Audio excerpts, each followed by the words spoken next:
Okay, mga on, maniud to. Susud ankol. Ay, so what? Ha? What? Isda. Ayan. Paningkamot, drinsit. Mga on ta mga idol. Gutom doon. Saman nga ang isda nga pure, mahal man ang bulan, isda gyapon na gigulan. Mga on ta. Diplatuhan Association Farmers. Diplatuhan Farmers Association. Ayan. So, pakita natin guys. Kain na kami kasi rat naman kami mamaya. Gutom na. Ipakita mo wad. Siyempre, mahirap lang tayo. Ulam tayo ng bulat.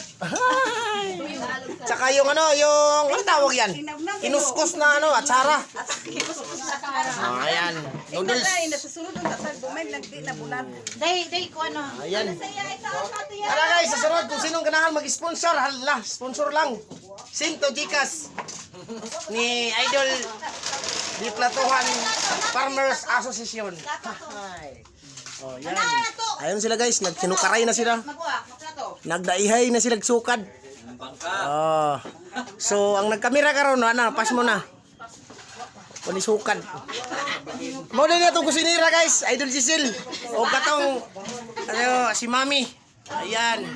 Saka si Mami Dings. Mag-hi ka dyan. Ayan. 4 pala sila dito at saka yung asawa ni 5 pala. Hindi ko nakilala yung mga pangalan nila guys. Si Jupoy. Trapalanan man. Oh, dami namin dito guys. Mamaya magsayo-sayo kami ng utso-utso. Tag-utso ang ripulyo sa merkado. Ayan. Pasok. Ito tayo guys. Guys, Daming ulam. tayo. Pansit nga parat. Birthday pala ngayon ni Diplatuhan Farmers Association. Birthday ngayon. Ay. Madi ka. Siyempre, kuha pa tayo ng iba.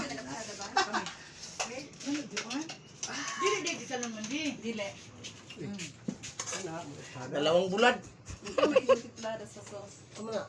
Saan siya man eh? Sabaw? Sabaw nga pansit. Ni. Buko ramay na dito. Dami guys. Maubos kaya natin to?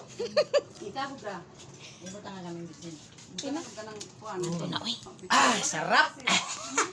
Salamat pala sa mga kusinira. Mag-hi ka dyan. Mag-hi ka. Hi. Salamat sa kusinira. Hi! Ayan isa. Ayan. So, update natin mamaya guys. No? Kaon na mabiya. Uy.